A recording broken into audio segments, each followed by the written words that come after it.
Hello दोस्तों, स्वागत है आपके अपने YouTube channel BK physics master में। हाजिर हूँ अध्याय 1 से अध्याय 4 तक के अतिलघु प्रश्न लेकर। इसके बाद भी हम जितने भी लास्ट चैप्टर है उस चैप्टर तक के हम अतिलघु प्रश्न कराने वाले हैं, जिससे आपको यूपी बोर्ड 2024 के लिए आसानी हो सके। जब भी आपको अतिलघु प्रश्न पूछे जाएँ तो आप आराम से लिख सकोगे। बिल्कुल एक भी क्वेश्चन नहीं छूटेगा अतिलघु प्रश्न वाला। तो बस वीडियो को पूरा ज़रूर देखिएगा, पसंद आए तो लाइक और हमारे चैनल को सब्सक्राइब करना ना भूलिएगा। आपको इस चैनल पर यूपी बोर्ड 2024 के लिए फ़िज़िक्स की बेहतर तैयारी कराई जाएगी। ठीक है, तो चलिए स्टार्ट करते हैं आज का पहला अतिलघु प्रश्न। देखिए, पहला स्टार्ट किया मैंने पहले चैप्टर से, आवेश संरक्षण का नियम। यानी आपने इससे पहले आवेश तो आप जानते हो, आवेश ज़्यादा पूछा भी नहीं जाता कि आवेश क्या होता है, आवेश के प्रकार क्या होते हैं। ठीक है, और फॉर्मेलिटी के लिए एक क्वेश्चन यहाँ से स्टार्ट हो सकता है कि आवेश संरक्षण का नियम क्या है, तो ये इम्पोर्टेंट होगा।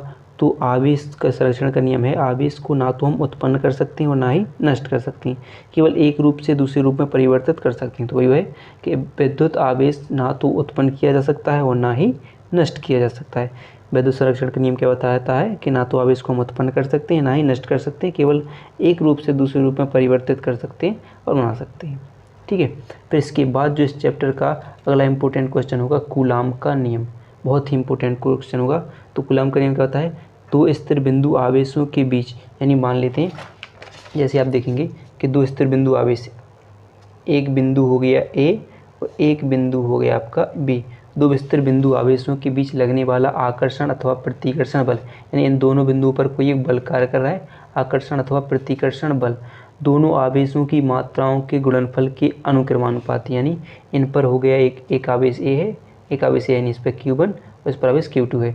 दोनों आवेशों की मात्राओं के क्या होता है, गुणनफल के क्या होगा, अनुक्रमानुपाती, तथा उनकी बीच की दूरी, यानी ये दोनों आवेश एक दूसरे से r दूरी पर स्थित हैं, तो इनकी बीच की दूरी के वर्ग की क्या होगा, व्युत्क्रमानुपाती होता है। यानी जो आवेश होगा वो Q1 Q2 यानी दोनों आवेशों के गुणनफल के अनुक्रमानुपाती, तथा उनकी बीच की दूरी क्या है, r की क्या होगा, वर्ग के व्युत्क्रमानुपाती होता। और हम इन दोनों को मिला के लिख दें, अगर Q1 Q2 बटे r² हो जाएगा इन दोनों समीकरणों को, और हम अनुक्रमानुपाती के चिन्ह हटाएंगे तो वहाँ पर आएगा k, और जहाँ पर लिखोगे k Q1 Q2 बटे r²।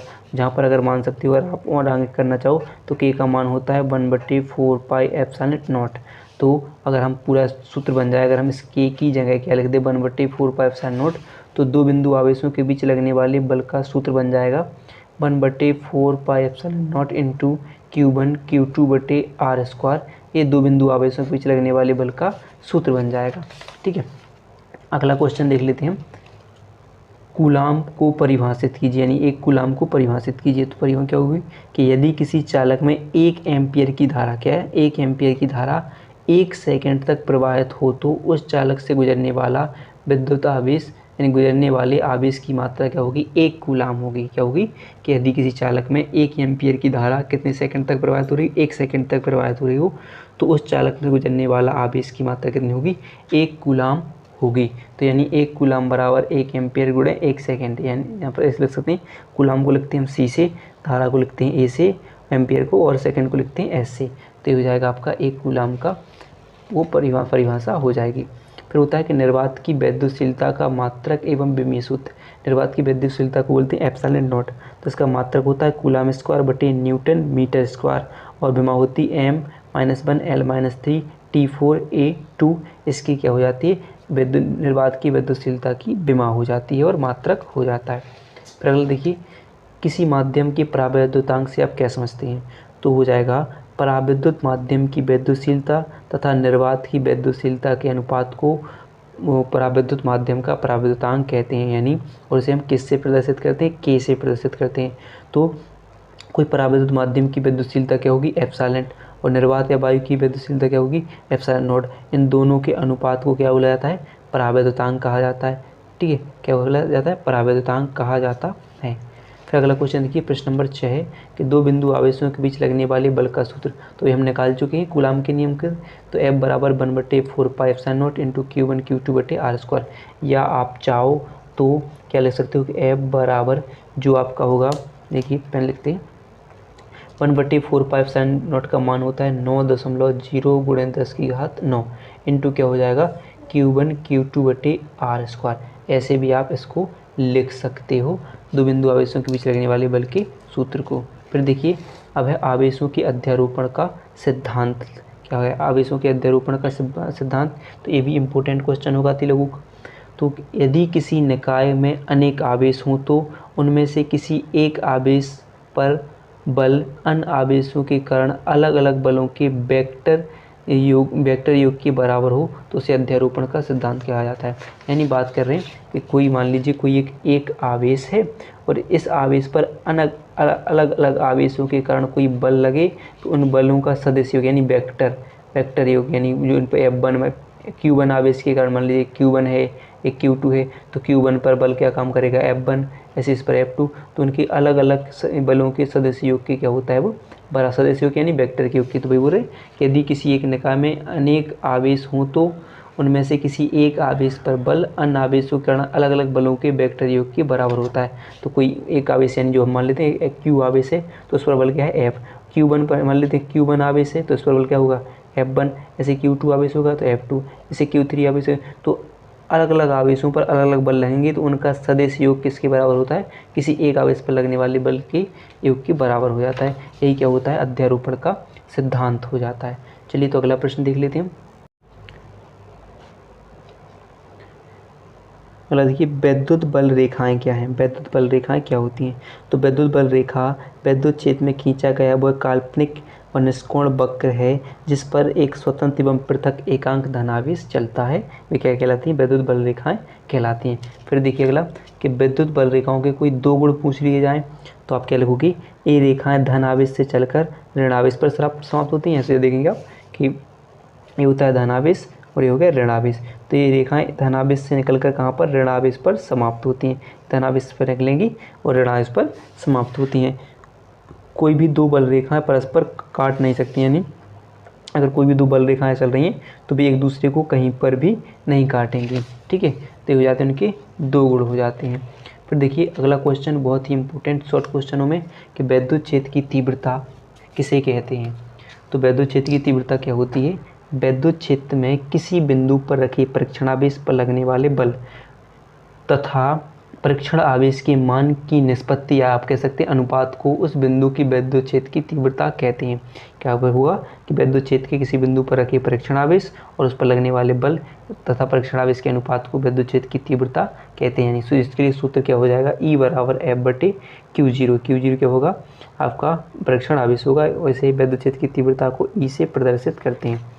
फिर अगर बात शॉर्ट क्वेश्चन में पूछ लिया जाए कि वैद्युत क्षेत्र की तीव्रता का मात्रक और विमीय सूत्र क्या होता है, तो आप फटाफट लिख दोगे कि वैद्युत क्षेत्र की तीव्रता का मात्रक होता है न्यूटन प्रति कूलाम और विमा होगी mL/T-3A-1 वैद्युत क्षेत्र की विमा हो जाएगी। चलिए तो अगला देख लेते हैं। फिर हो जाएगा किसी बिंदु आवेश के कारण वैद्युत क्षेत्र की तीव्रता का सूत्र। तो कोई एक आवेश हो जिसके कारण वैद्युत क्षेत्र की तीव्रता का सूत्र होगा E बराबर 1/4πε0 × Q/R²। वैद्युत क्षेत्र की तीव्रता का सूत्र हो जाएगा किसी बिंदु आवेश के कारण। फिर आपसे पूछ लिया जाए कि वैद्युत द्विध्रुव किसे कहते हैं। तो आप देखोगे मान लीजिए कोई एक ऐसा निकाय है जिस पर दो बराबर ये दो बिंदु मान लेते हैं। ठीक, पहले तो दो बिंदु, एक बिंदु A है और एक बिंदु B है। एक निकाय है जिस पर दो बराबर परंतु विपरीत प्रकार के बिंदु आवेश एक +Q एक -Q, दो बराबर परंतु विपरीत प्रकार के बिंदु आवेश एक दूसरे से कितनी दूरी पर हों? एक दूसरे से अल्प दूरी पर। अल्प दूरी का मतलब क्या है कि एक आवेश यहाँ से एक बिंदु मध्य बिंदु इनका क्या हो O तक की दूरी क्या है इनकी L है, यहाँ से भी क्या है L है, यानी टोटल कितनी दूरी पर होगा एक दूसरे से भी? दोनों की एक दूसरे से दूरी कितनी है 12। तो ये 12 क्या कहलाएगी? अल्प दूरी। तो क्या होगा? वैद्युत द्विध्रुव एक ऐसा निकाय है जिसमें दो बराबर परंतु विपरीत प्रकार के बिंदु आवेश एक दूसरे से अल्प दूरी पर स्थित हों क्या कहलाता है? वैद्युत द्विध्रुव कहलाता है। और अगर आपसे पूछे कि वैद्युत द्विध्रुव आघूर्ण किसे कहते हैं, तो वैद्युत द्विध्रुव में किसी एक आवेश, जैसे मान लेते इसमें से कोई एक आवेश या दोनों आवेशों के बीच की दूरी अल्पतम दूरी के गुणनफल को, तो ये होगी अल्पतम दूरी क्या होगी 12। तो अल्पतम दूरी के गुणनफल को वैद्युत द्विध्रुव का आघूर्ण कहते हैं। इसे P से प्रदर्शित किया जाता है। P बराबर क्या होगा? 12 × Q, यानी कोई एक आवेश या दोनों आवेशों में से की अल्पतम दूरी क्या हो गई थी 12। तो उन दोनों के गुणनफल को क्या बोला जाता है? वैद्युत द्विध्रुव आघूर्ण कहा जाता है। अगर आपसे पूछ लिया जाए कि वैद्युत द्विध्रुव आघूर्ण का मात्रक एवं विमीय सूत्र क्या होगा, तो वैद्युत द्विध्रुव आघूर्ण का मात्रक होगा कूलाम मीटर और विमा हो जाएगी LTA, इसकी विमा हो जाएगी। चलिए तो अगले प्रश्न पर चलते हैं। ठीक है, तो अब है प्रश्न नंबर 16, वैद्युत द्विध्रुव के कारण अक्षीय स्थिति में वैद्युत क्षेत्र की तीव्रता का सूत्र। ठीक है, अक्षीय स्थिति में इसका निर्धारण करना होता है। यूपी बोर्ड में 3 नंबर या 5 नंबर का लॉन्ग क्वेश्चन पूछ लिया जाता है। वैद्युत द्विध्रुव के कारण अक्षीय स्थिति में वैद्युत क्षेत्र की तीव्रता, अभी हमने बस इसका सूत्र लिखा है, तो E बराबर 1/4πε0 इंटू 2p/r3। 2p तो जानते हो, आप पढ़ चुके इससे पहले, वैद्युत द्विध्रुव आघूर्ण होता है, r तो दूरी होती है, और निरक्षीय स्थिति में क्या हो जाएगा, यही E बराबर 1/4πε0 इंटू p/r3। ये दोनों स्थितियों में यहाँ पर मैंने लिख दिया। फिर क्वेश्चन पूछ लिया जाए कि एक समान बाह्य वैद्युत क्षेत्र में रखे वैद्युत द्विध्रुव पर लगने वाले बलयुग्म के आघूर्ण का सूत्र क्या होगा, तो टॉ बराबर PE sin थीटा। टॉ क्या होगा, बलयुग्म का आघूर्ण हो जाएगा, P वैद्युत द्विध्रुव आघूर्ण हो जाएगा, E वैद्युत क्षेत्र की तीव्रता हो जाएगी, और साइन थीटा का थीटा का मान देखेंगे। जब आपसे लंबवत की बात करें तो 90 अंश, समांतर की बात करेंगे तो 0 अंश से आप थीटा का मान रखते जाना। फिर अगला देखिए, प्रश्न नंबर 18 है, वैद्युत फ्लक्स किसे कहते हैं। तो वैद्युत फ्लक्स क्या होता है कि वैद्युत क्षेत्र में स्थित किसी काल्पनिक पृष्ठ से, कोई मान लीजिए कोई काल्पनिक पृष्ठ है वैद्युत क्षेत्र में, कोई एक मान लीजिए काल्पनिक पृष्ठ है, अपनी कल्पना करते हैं, और इससे गुजरने वाली विद्युत बल रेखाएं पढ़ चुके हैं, विद्युत बल रेखाओं की संख्या को देखेंगे कि संख्या की माप को वैद्युत फ्लक्स कहा जाता है। वैद्युत क्षेत्र में स्थित किसी काल्पनिक पृष्ठ से होकर गुजरने वाली विद्युत बल रेखाओं की संख्या की माप को वैद्युत फ्लक्स कहा जाता है। इसे फाई ई से प्रदर्शित किया जाता है। फाई ई बराबर होता है EA cos थीटा। क्या होता है, फाई ई बराबर EA cos थीटा वैद्युत फ्लक्स का सूत्र हो जाएगा।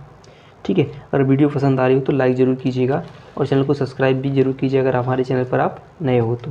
फिर अगला देखिए, वैद्युत फ्लक्स का मात्रक एवं विमीय सूत्र। वैद्युत फ्लक्स का मात्रक होगा न्यूटन मीटर स्क्वायर प्रति कूलाम हो जाएगा, और विमा हो जाएगी mL3T-3A-1।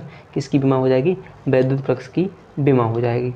फिर मोस्ट इम्पोर्टेंट क्वेश्चन आता है अब 20वां क्वेश्चन, गॉस की प्रमेय क्या है।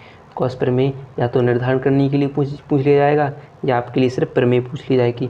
तो क्या होगी, किसी बंद पृष्ठ से गुजरने वाला वैद्युत फ्लक्स क्या होगा, फाई, उस पृष्ठ द्वारा परिबद्ध कुल आवेश का 1/ε0 गुना होता है। आवेश क्या हो गया, Q का क्या होगा, 1/ε0 गुना होगा।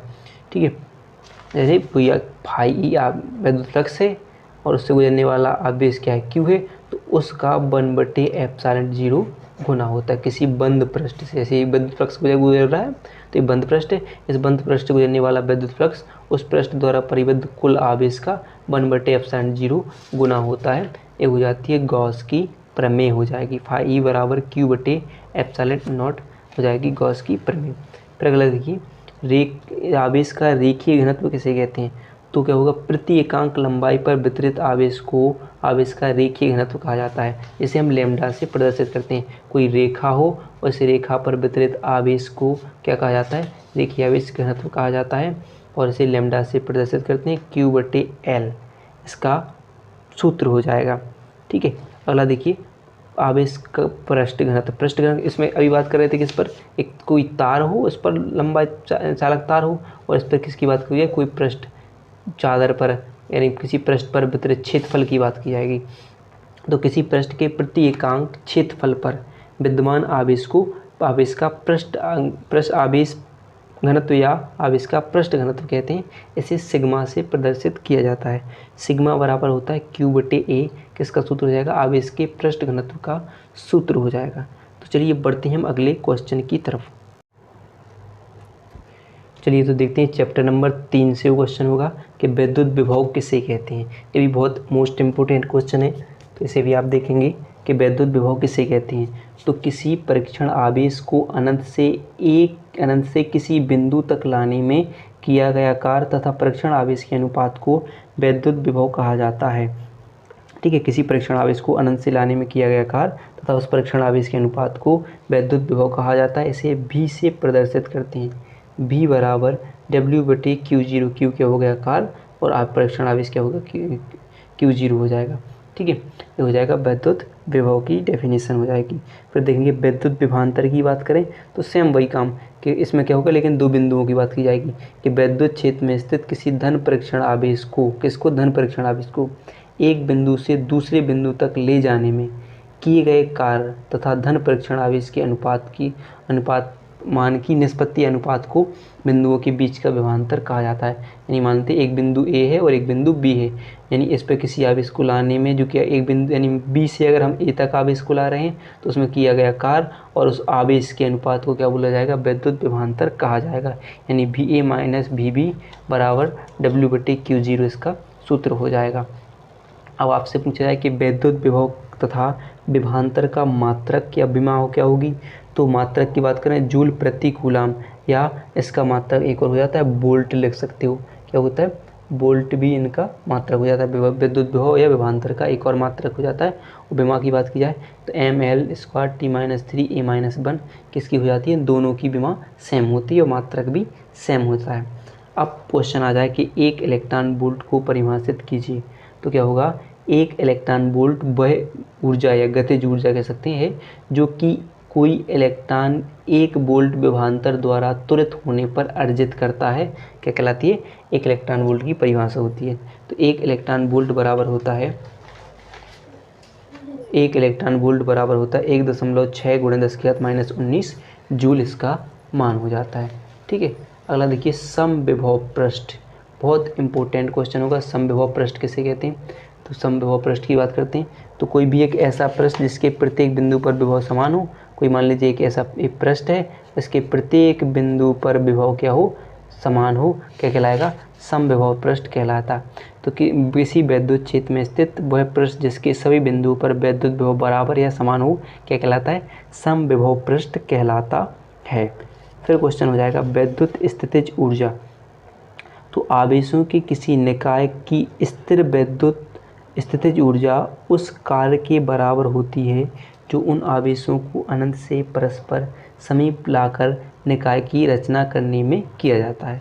इसे हम U से प्रदर्शित करते हैं। मात्रक की बात करें तो जूल होता है, विमा की बात करें तो ml² T-3 इसका मात्रक हो जाता है। और सूत्र की बात करें स्थितिज ऊर्जा की तो U बराबर 1/4πε0 × Q1 Q2/R² विद्युत स्थितिज ऊर्जा का सूत्र हो जाता है। चलिए तो अगला क्वेश्चन देख लेते हैं। तो जो अब क्वेश्चन है देखिए प्रश्न नंबर 29 बहुत ही इंपॉर्टेंट क्वेश्चन है कि विभव प्रवणता किसे कहते हैं। तो विद्युत क्षेत्र की दिशा में दूरी परिवर्तन के साथ विभव परिवर्तन की दर को विभव प्रवणता कहते हैं। विद्युत क्षेत्र में देखो दिशा के बाद दूरी परिवर्तन, दूरी क्या होगी, dx, डेल्टा x क्या होगी, दूरी परिवर्तन में विभव परिवर्तन, डेल्टा v क्या होगा, विभव परिवर्तन की दर यानी बटे को क्या बोला जाता है, विभव प्रवणता कहा जाता है। तो विद्युत क्षेत्र की दिशा में दूरी परिवर्तन के साथ विभव परिवर्तन की दर को विभव प्रवणता कहा जाता है। ठीक है, फिर देखिए प्रश्न नंबर 30 है विभव प्रवणता तथा विद्युत क्षेत्र की तीव्रता में संबंध लिखिए। तो E बराबर माइनस डेल्टा V बटे डेल्टा x क्या होता है, इन दोनों में संबंध दर्शाता है। यहाँ पर ई विद्युत क्षेत्र की तीव्रता हो जाएगी और dV बटे माइनस dV बटे dx क्या होगा, विभव प्रवणता हो जाएगी। फिर देखिए प्रश्न नंबर 31 है एक समान बाह्य विद्युत क्षेत्र में विद्युत द्विध्रुव को घुमाने में किए गए कार्य का सूत्र। तो W बराबर PE(1 माइनस cos थीटा इसका सूत्र हो जाता है। जब इन न्यूमेरिकल के लिए बहुत ही इंपॉर्टेंट होगा तो इसे आप नोट कर लीजिएगा। ठीक है, फिर अगला देखिए विद्युत धारिता किसे कहते हैं। विद्युत धारिता किसे कहते हैं, तो किसी चालक की विद्युत धारिता चालक को दिए गए आवेश तथा चालक के विभव में होने वाली वृद्धि को कहते हैं। क्या होता है, किसी चालक की विद्युत धारिता चालक को दिए गए आवेश तथा चालक के विभव में होने वाली वृद्धि के अनुपात को क्या बोला जाता है, संधारित्र की धारिता कहा जाता है। जिसे क्या बोला जाता है, C से प्रदर्शित करते हैं, यानी C बराबर Q/V। विद्युत धारिता की मात्रक की बात कर ली जाए यानी प्रश्न नंबर 33 की बात की जाए तो मात्रक क्या होता है, फैरेड, या कह सकते हैं जूल प्रति कूलाम इसका मात्रक हो सकता है। और विमा की बात करें तो m-1 L-3 T4 A2 इसकी क्या हो सकती है, विमा हो जाएगी। फिर देखिए अगला क्वेश्चन जिससे पहले आपके सवाल बन सकते हैं कि विलगित गोलीय चालक की धारिता का सूत्र। तो C बराबर 4πε0 Ka, ए हो जाएगी आपकी त्रिज्या, के पराविद्युतांक हो जाएगा आपका, इन सब का आपको मान जो 1/4πε0 का मान आपको रखना होगा, वही 9 × 10⁻9 आपको रखना होगा। संधारित्र की धारिता किसे कहते हैं? तो संधारित्र एक ऐसा समायोजन है जिसमें किसी चालक के आकार में परिवर्तन किए बिना उस पर आवेश की पर्याप्त मात्रा संचित की जा सके। एक ऐसा संयोजन जिसमें किसी चालक के आकार में परिवर्तन किए बिना उस पर हम आवेश की पर्याप्त मात्रा को संचित कर सकें, क्या कहलाता है? संधारित्र कहलाता है। फिर देखिए अगला क्वेश्चन, परावैद्युत सामर्थ्य किसे कहते हैं? तो क्या होगा, किसी परावैद्युत पदार्थ के लिए वह अधिकतम वैद्युत क्षेत्र जिसे पदार्थ बिना भंजन के सहन कर सके या कर सकता है, उस पदार्थ की परावैद्युत सामर्थ्य कहलाती है। क्या होती है? किसी परावैद्युत पदार्थ के लिए वह अधिकतम वैद्युत क्षेत्र जिसे पदार्थ बिना भंजन के सहन कर सकता है, उस पदार्थ की परावैद्युत सामर्थ्य कहलाती है। चलिए अब देखते हैं प्रश्न नंबर अगला। ये आज का लास्ट क्वेश्चन होगा, इसके बाद अगले क्वेश्चन आएंगे अति लघु प्रश्न अगले चैप्टर से। ठीक है, तो देखिए भंजक विभवांतर क्या है, बहुत इंपॉर्टेंट क्वेश्चन होगा, अच्छे से याद करिएगा इसे। तो किसी संधारित्र की प्लेटों के बीच वह अधिकतम विभवांतर, किसी संधारित्र की प्लेटों के बीच वह अधिकतम विभवांतर जिस पर प्लेटों के बीच रखे परावैद्युत में, जिस पर प्लेटों के बीच रखे परावैद्युत पदार्थ में वैद्युत भंजन होने लगता है, भंजक विभवांतर कहलाता है।